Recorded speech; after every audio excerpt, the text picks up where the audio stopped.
Hello बच्चों, नमस्कार। सरस्वती शिक्षा समिति पाली के यूट्यूब चैनल में आप सभी का हार्दिक स्वागत है, अभिनंदन है। मैं आया हूँ आपके सामने कक्षा 9वीं का गणित विषय लेकर। ठीक है, तो आज हम गणित विषय में हम हमारी पिछली कक्षा के बारे में थोड़ी सी चर्चा करेंगे, जिसमें आपने सीखा था बिंदुओं को दर्शाना और बिंदुओं की स्थिति की पहचान करना और उनके निर्देशांक बिंदु बताना। तो हम उन्हीं को लेकर हम आगे बढ़ेंगे और ये चैप्टर आपके लिए बहुत ही महत्वपूर्ण है, क्योंकि इस अध्याय को अगर आप नहीं सीखेंगे तो आपके लिए ग्राफ नाम का चैप्टर आएगा, जिसमें 6 नंबर का प्रश्न आपके वार्षिक परीक्षा कक्षा 9वीं में भी मिलेगा और 10वीं कक्षा में भी मिलेगा। तो उसमें आपको किसी प्रकार की कोई परेशानी ना आए, इसलिए आपको अभी से इसको समझ लेना है। ठीक है ना। तो हम चलते हैं हमारे निर्देशांक ज्यामिति के चैप्टर नंबर 3 में। आपके सामने एक क्वेश्चन है, क्वेश्चन है 3.2 प्रश्नमाला का दूसरा क्वेश्चन, जिसमें बहुत सारे क्वेश्चन दे रखे हैं और ये डायग्राम बना हुआ है, यानी कि ये चित्र बना हुआ है। अब इसमें क्या क्या पूछा है इन्होंने, इसमें आपको मैंने ये चित्र में शब्द दे दिया है, जिसमें आप सब जानते हैं, मैंने आपको बता रखा है पहले से ही कि जो ये रेखा है इसको आप कहते हैं एक्स अक्ष, ये रेखा है इसको कहते हैं वाई अक्ष। अब यहाँ पे जो है अलग अलग बिंदु दे रखे हैं, इन बिंदुओं के निर्देशांक बिंदु की स्थिति बतानी, यानी कि निर्देशांक बिंदु बताने हैं। तो सबसे पहले आप इनके निर्देशांक बिंदु बताएंगे, तो बताते हैं। देखो, शुरुआत करते हैं अपन बिंदु सी से। चलो इस ये रहा बिंदु सी। अब जो ये बिंदु सी है, इसके निर्देशांक लिखने के तरीके मैंने आपको बताए थे। एक्स अक्ष और वाई अक्ष के दोनों ओर की जो स्थिति होती है वही इसका निर्देशांक होता है। तो हम देखते हैं ये बिंदु सी जो है वो इस एक्स अक्ष पर कहाँ है, बिंदु 5 पर। तो ये यहाँ हो गया बिंदु 5। ठीक है, तो ये आ गई एक्स अक्ष की स्थिति। ठीक इसी प्रकार से इसी बिंदु सी की वाई अक्ष पर स्थिति, तो वाई अक्ष कौन सी है, ये इस बिंदु की वाई अक्ष पर स्थिति कहाँ पे है, -5 पर। तो ये आ गया इसका निर्देशांक 5 - 5। ठीक है। हाँ, अब इसके आगे ये बिंदु डी है, इस डी बिंदु के बारे में बात करते हैं। तो हम देखते हैं ये जो बिंदु डी है, इस बिंदु डी का एक्स अक्ष पर स्थिति कहाँ है, 6 पर, तो यानी कि 6 इकाई दूरी पर। तो ये हो गया एक्स का निर्देशांक 6। ठीक, इसके आगे हम देखते हैं ये वाई अक्ष है, वाई अक्ष पर इसकी स्थिति कहाँ पे है, 2 इकाई दूरी पर। तो ये दूसरा बिंदु हमने लिख दिया वाई का 2। तो इस प्रकार से ये बिंदु डी के निर्देशांक आ गए 6 और 2। इसी प्रकार से इसका भी लिख लेते हैं। बिंदु बी का एक्स अक्ष पर क्या कोऑर्डिनेट है यहाँ पे, -4 और ये है -5, यानी कि ये आ जाएगा -5। फिर दूसरा वाई अक्ष पर इसकी स्थिति कहाँ है, तो हम देखते हैं 2 पर। तो ये लिख दिया दूसरा बिंदु 2। ये मैंने आपको समझा रखा है पिछली क्लास में, पिछला जो वीडियो आया था उसमें मैंने समझा रखा है, इसलिए वापस इतना नहीं बता रहा हूँ, क्योंकि आज हमें आगे बढ़ना है। ठीक है ना। तो देखेंगे, इसको समझ लिया होगा आपने, फिर भी मैं सारे बिंदु आपको बता देता हूँ। अब बिंदु जी की स्थिति, बिंदु जी की स्थिति एक्स अक्ष पर कहाँ है, 2 पर। तो ये पहला बिंदु 2 और वाई पे कहाँ पे है, -4 पे। तो ये पूरा बिंदु आ गया 2 - 4, 2, -4, 2 - 4 तो फिर वो घट जाते हैं। आगे बिंदु ई की स्थिति बिंदु ई में जो एक्स के निर्देशांक क्या होंगे, -3 और वाई के निर्देशांक क्या होंगे, -5। तो बिंदु ई का निर्देशांक बिंदु जो हो गया वो हो गया -3 और -5। ठीक है, आगे बढ़ते हैं। इसी प्रकार से बिंदु एच की स्थिति बताते हैं। बिंदु एच जो है उसमें एक्स अक्ष पे इसकी स्थिति क्या है, ये एक्स अक्ष, इस पे इसकी स्थिति है -5 पे। तो ये हो गया -5 और वाई पे इसकी स्थिति कहाँ है, -3 पे। तो ये आ गया -5, -3। इस प्रकार से आपने सभी बिंदुओं के निर्देशांक बताना पहले ही सीख चुके हैं, ये कोई नई बात नहीं है आपके लिए। लेकिन अब आपको यहाँ पे कुछ ऐसे ऐसे सवाल पूछे हैं जिनमें आपको थोड़ा सा भ्रम रहता है, बाकी वही चीज़ है, कुछ नया नहीं है। कुछ बिंदुओं के तो आपके सीधे निर्देशांक पूछे हैं, वो मैंने बता ही दिया है। दूसरा आपको पूछ लिया जैसे डी का भुज बताओ, ई की कोटि बताओ। तो अब आप जानते हैं, मैंने आपको पिछली क्लास की वीडियो में ये बताया था कि भुज और कोटि क्या होते हैं। तो भुज तो होता है एक्स अक्ष के निर्देशांक और कोटि होता है वाई अक्ष के निर्देशांक, यानी कि वाई अक्ष पे स्थित जो निर्देशांक है वो सारे कहलाएंगे कोटि और एक्स अक्ष पे जितने भी निर्देशांक आते हैं वो कहलाएंगे आपके भुज। तो बिंदु डी कहाँ है, पहले ये ढूंढो यहाँ से। बिंदु डी ये रहा। अब बिंदु डी का क्या पूछा इसने, भुज। क्या पूछा? भुज। तो बिंदु डी का एक्स अक्ष पे स्थिति वही आपकी भुज कहलाएगी। तो एक्स अक्ष पे स्थिति क्या होगी? 6, यानी कि डी का जो भुज है वो क्या हो जाएगा? 6 इकाई। ठीक है, आगे बढ़ते हैं हम ई पर। ई पर, ई की कोटि यानी कि ई की जो स्थिति है वाई अक्ष पे कहाँ है? तो वाई अक्ष ये रहा, इसकी स्थिति कितनी है? -5। तो ये आ गया इसकी -5 इकाई। ये क्या आ गई? कोटि। भुज और कोटि आपने बता दिया, बिंदुओं की निर्देशांक आपने बताना सीख लिया। तो अब आपके लिए यहाँ कुछ भी नया नहीं रह जाता है। अब हम बढ़ते हैं थोड़ा आगे। देखना भाई, कोई तकलीफ हो तो अभी। बहुत ही इंपॉर्टेंट चीज़ है, इसमें आपको सीखना अति आवश्यक है, क्योंकि अगर आप ये नहीं सीख पाते हैं तो हो सकता है आपके लिए प्रश्न 6 नंबर का एक प्रश्न आता है वो गायब हो सकता है। हम यहाँ धीरे धीरे चीज़ें सीख रहे हैं, एक साथ कुछ भी नहीं सीख रहे हैं, ठीक है ना। तो इसमें आपको डरने की तो आवश्यकता है नहीं। ऐसा तो है नहीं कि मैंने सब कुछ एक साथ समझा दिया है और आपके लिए दिक्कत खड़ी हो गई है। ठीक है, यहाँ देखते हैं, एक बिंदु यहाँ रह गया, मैं बताना भूल गया, वो भी आपको अभी बता देते हैं। हाँ, ये बिंदु है L, इसके भी निर्देशांक बताने हैं। तो ये जो बिंदु L है वो एक्स अक्ष पे कहाँ है? एक्स अक्ष पे है ही नहीं। कहाँ पे है? वाई अक्ष पे। जब भी बिंदु किसी अक्ष पे होता ही नहीं है तो उसके निर्देशांक भी नहीं होंगे। तो नहीं होंगे तो क्या होगा? 0, अंडा। ठीक है ना। तो ये इसका एक्स निर्देशांक आप क्या लिखेंगे? क्या लिखेंगे भाई? 0। ये लिख दिया एक्स निर्देशांक 0। अब वाई पे तो ये है ना, तो वाई पे कहाँ पे है? 5 पे। तो ये वाई का निर्देशांक 5। ये ध्यान रखना भाई, बहुत ही इंपॉर्टेंट चीज़ है ये, बहुत ही ज़्यादा बार पूछे गया है ऐसा सवाल, क्योंकि आपको ये सारे तो आते हैं, लेकिन जो ये एक रेखा पर स्थित बिंदु है उनके निर्देशांक लिखना आपके लिए समस्यात्मक हो सकता है। हो सकता है, होगा या नहीं होगा ये नहीं कहता मैं, ठीक है ना। तो इसके लिए आप थोड़ा ध्यान रखें और हमारी बात सुने। चलते हैं आगे। ये आपके समझ में आ ही गया होगा, एक मूल बिंदु के निर्देशांक, हालांकि वो मैंने पिछली क्लास में करा दिया था आपको। मूल बिंदु के निर्देशांक, मूल बिंदु कहाँ है? ये रहा। इसके निर्देशांक क्या होते हैं? एक्स पर भी 0 और वाई पर भी 0। तो ये 0 और 0, ये मूल बिंदु के निर्देशांक। इसका रट्टा मार लेना, बहुत बार पूछा गया है ये बोर्ड के एग्जाम में। तो आगे बढ़ते हैं हम। अब हम यहाँ देखते हैं, दिए गए बिंदु को आलेखित करना। आलेखित करना, दिए गए बिंदु को आलेखित करना। आलेखित का मतलब है दिए गए बिंदु को इन दोनों अक्षों के मध्य यानी कि इस कार्तीय तल में निर्देशित करना, स्थित करना, बताना। तो ये आप कब बताओगे? जब आपको ये खुद समझ में आएगा कि कौन सा बिंदु कहाँ आता है। तो उसके लिए मैं आपको एक ट्रिक बता रहा हूँ, बहुत ही अच्छी है, जिंदगी भर नहीं भूलोगे, ठीक है ना। तो ध्यान रखना।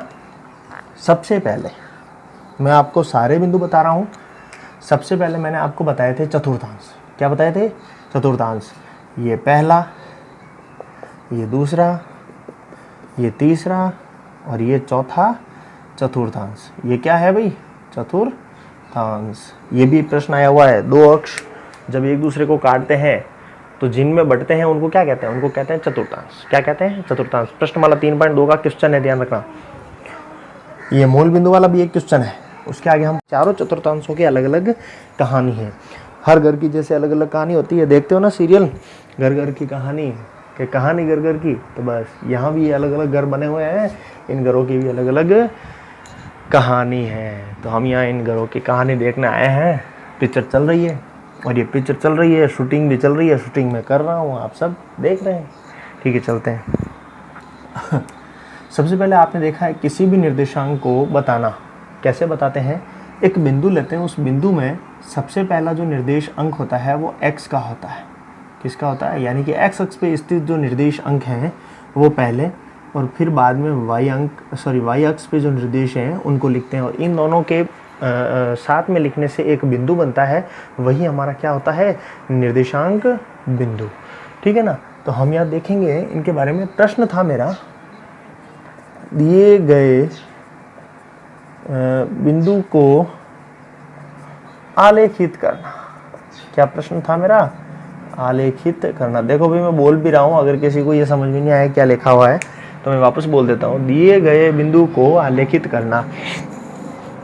ये बहुत ही इम्पोर्टेंट है, इसके बारे में समझने की कोशिश करना। ये आपके 6 नंबर का क्वेश्चन तैयार करेगा। मैं जब से ये क्लास शुरू हुई है तब से यही कह रहा हूँ और बार बार कहूँगा, क्योंकि इससे ही आपको 6 नंबर का क्वेश्चन तैयार होने में सहायता मिलेगी।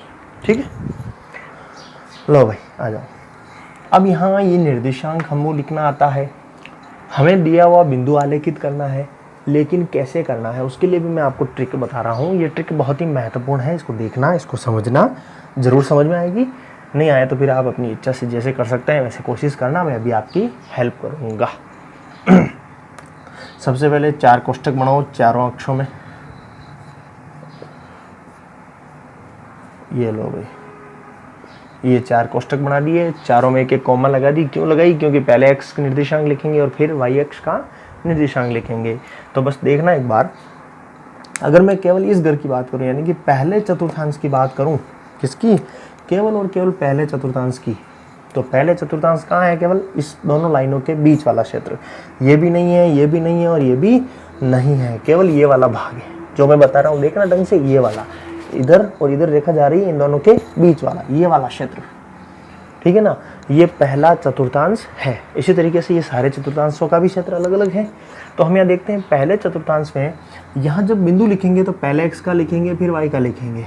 यहाँ मैं बहुत ही इंपॉर्टेंट चीज़ बता रहा हूँ, मैं बार बार कह रहा हूँ, देखना। यहाँ पहले x का निर्देशांक लिखेंगे तो x का निर्देशांक x इस वाले भाग में x कौन सा है? केवल ये वाला ही है, इधर वाला तो नहीं है ना, ये वाला ही है। और इसमें जो सारे अंक लिख रखे हैं, जो सारी इकाई दूरियां लिख रखी हैं, वो किस में है? प्लस में, एक माइनस में है, धनात्मक या ऋणात्मक? प्लस में। तो ये पहला निर्देशांक आएगा प्लस का, ठीक है। इसी में y का निर्देशांक, तो इसमें y का भाग कौन सा है? ये वाला ही है ना, ये भी किस में है? प्लस में। तो इसके लिए भी चिन्ह आ जाएगा प्लस। फिर आगे बढ़ते हैं, इधर इसमें x का निर्देशांक कौन सा है? ये वाले सब नीचे वाले, ये सारे किस में है? माइनस में, और y में प्लस। ठीक इसी प्रकार से नंबर 3 चतुर्थांश में x के निर्देशांक सारे माइनस में और y के भी माइनस में। ठीक इसी प्रकार से यहाँ पे x के निर्देशांक प्लस में और y के माइनस में। अब इसका मतलब क्या है? जब दो बिंदु, यानी कि हमें जो भी बिंदु प्रश्न में दिया हुआ है कि ये बिंदु है, इसको आलेखित करना है, इसको यहाँ दर्शाना है, तो उसके लिए क्या करेंगे? हम सबसे पहले उसके चिन्हों को देखेंगे। अगर x और y अक्ष के दोनों बिंदुओं के चिन्ह अगर प्लस प्लस हो तो वो किस में होगा? पहले चतुर्थांश में, यानी कि इस एरिया में होगा, इस क्षेत्र में होगा, इससे बाहर कहीं भी नहीं होगा, ठीक है ना। फिर ऐसे कैसे यहाँ देखते हैं हम, इसमें अगर कोई ऐसी जो हमें मिल जाए जिसमें एक तो माइनस हो x का और y का प्लस हो, तो वो किस में आएगा? दूसरे चतुर्थांश में। ठीक इसी प्रकार से अगर दोनों के चिन्ह माइनस में हो तो वो किस में मिलेगा? तीसरे चतुर्थांश में। ठीक इसी प्रकार से अगर पहला, यानी कि x का निर्देशांक प्लस हो और y का निर्देशांक माइनस हो तो वो किस में मिलेगा? चौथे चतुर्थांश में। यहाँ तक कोई दिक्कत है क्या? कोई दिक्कत नहीं। चलो अब हम इनके क्वेश्चन करेंगे तो हमें ये बहुत ही आसानी से और जल्दी से जल्दी समझ में आएंगे। देखना एक बार, ठीक है ना। मैं आपको चिन्ह वापस यहाँ लिख देता हूँ ताकि आपको अभी हेल्प मिले थोड़ी सी, फिर आपको खुद को करना है भाई। ये याद करने वाली चीज़ तो नहीं है, लेकिन धीरे धीरे आप जब प्रैक्टिस करेंगे तो आशा करता हूँ कि आपको समझ में आ जाएगी। आपको यहाँ प्रश्न लिख रहा हूँ, प्रश्न दे रखा है बिंदु 3 और 2 को आलेखित कीजिए। किसको आलेखित करना है? बिंदु 3 और 2 को आलेखित करना है। तो बिंदु 3 और 2 का आपको सबसे पहले मैंने अभी क्या सिखाया? चिन्हों की गणित, फिल्म। बस तो वही फिल्म में चले जाओ, क्या है फिल्म की कहानी। तो यहाँ हम देखते हैं इन दोनों बिंदुओं के आगे चिन्ह किसका है? प्लस का। कोई भी चिन्ह नहीं है तो प्लस का ही है।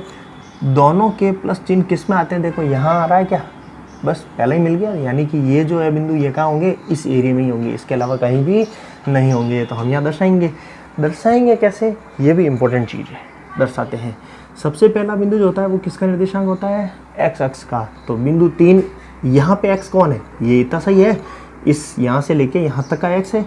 अब यहाँ पे 3 कहाँ है? ये रहा, ठीक है। दूसरा बिंदु है 2, वो किसका निर्देशांक है? y अक्ष का। और इस भाग में y अक्ष कौन सा है? ये वाला ही है। बस यहाँ आते हैं और देखते हैं कौन सा है। ये रहा बिंदु 2। अब इस बिंदु 2 से भी एक रेखा खींचते हैं और बिंदु 3 से भी इसके समांतर एक रेखा खींचते हैं। ये दोनों रेखाएं जहाँ कटती हैं वहीं ये बिंदु स्थित होगा, यानी कि 3,2 जो बिंदु होगा वो कहाँ स्थित होगा, यहाँ पर। इसकी जो एग्जैक्ट स्थिति होगी वो ये होगी। ठीक इसी प्रकार से एक क्वेश्चन और डालता हूँ आपको मैं, क्वेश्चन नंबर 2। पहला ये हो गया और दूसरा ये। दूसरे में आपको लेना है -4 -3। ढंग से समझना, मैं बार बार कह रहा हूँ, ये चीज़ बहुत ही इंपॉर्टेंट है। अब यहाँ जो ये बिंदु आपको दिया हुआ है इसके पहले चिन्ह याद, देखो आप दोनों के चिन्ह कैसे हैं, माइनस में है। तो याद करो, यहाँ से चालू हो जाओ, जो गणित बताई थी वहीं से चिन्हों की जांच। पहले यहाँ देखो दोनों प्लस के हैं, नहीं मिल रहा। यहाँ 1 - 1 प्लस का है, नहीं मिल रहा। यहाँ दोनों माइनस है और ये दोनों माइनस ही है, तो हमको तो यही तो चाहिए था। तो यानी कि ये जो बिंदु होंगे वो कहाँ होंगे, इस क्षेत्र में, इस तृतीय चतुर्थांश में।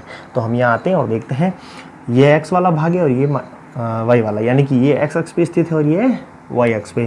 तो ये x वाला भाग है, यहाँ पे x वाले भाग में -4 ये रहा, y वाले भाग में -3 ये रहा। बस जैसे यहाँ बताया था ऐसे कैसे यहाँ भी एक समांतर रेखा खींच दो। बिंदु 3 से होकर जाने वाली समांतर रेखा कौन सी है, ये। और बिंदु 4 से होकर जाने वाली ये दोनों कहाँ जा रही है, सॉरी ये दोनों कहाँ काटती है, इस बिंदु पर। तो ये जहाँ काटती है वहीं ये बिंदु स्थित होगा। तो इसको लिखने का तरीका -4, -3। एक चीज़ मैंने आपको अभी तक नहीं बताई है, उसका पूरा ध्यान रखना। जब भी हम किसी बिंदु के निर्देशांक आलेखित करते हैं या कभी भी हमें कोई बिंदु दे रखा हो, तो ध्यान रखना कभी भी y जो है पहले नहीं आएगा, हमेशा x ही पहले आएगा। तो इसका ये पूरा ध्यान रखना। यहाँ तो आपको मैंने -4 -3 दिया, आप एग्जाम में ऐसे नहीं करके आ जाओ -3 और -4 क्या, तो भैया जी क्या है, क्रम ही तो चेंज किया है। तो ऐसे नहीं चलता है, यहाँ क्रम बदलने पे बहुत कुछ बदल जाएगा, यानी कि ये बिंदु यहाँ से थोड़ा अंदर की ओर खिसक जाएगा, ठीक है ना। तो बिंदु की स्थिति केवल और केवल एक थोड़ी सी आपकी गलती की वजह से परिवर्तन हो सकती है। यहाँ तक कि चिन्ह अगर आपने बदल दी ना तो भी बिंदु की स्थिति में परिवर्तन हो सकता है। बस तो ये मैंने 2 बिंदु आपको बताए हैं, इनकी सहायता से आप क्वेश्चन करेंगे। आज का आपका गृह कार्य है, सबसे पहले तो आपको मैंने कल गृह कार्य दिया था 3.1 और 3.2 का। तो वैसे मैंने 3.2 तो अभी करवाई दी है वापस, 3.2 का दूसरा क्वेश्चन ही था वो मैंने पूरा करवा दिया है। अब आते हैं हम प्रश्नमाला 3.3 के क्वेश्चन नंबर 1 को आपको करना है। इस क्वेश्चन में ये जो मैंने बताया इसके अलावा कुछ नहीं है, बस ये एक एक बिंदु मैंने पूछे हैं, वहाँ पे बहुत सारे बिंदु पूछ लिए एक साथ, सबको दर्शा देना, बता देना, ठीक है ना। और इसका जो दूसरा क्वेश्चन है वो मैं आपको अगली क्लास में कराऊंगा एक्स्ट्रा, क्योंकि वो थोड़ा अलग है और कुछ कठिनाई भी है उसमें। तो हम बात करेंगे हमारी इस चैप्टर की अगली क्लास में। आज के लिए इतना ही करेंगे, धन्यवाद।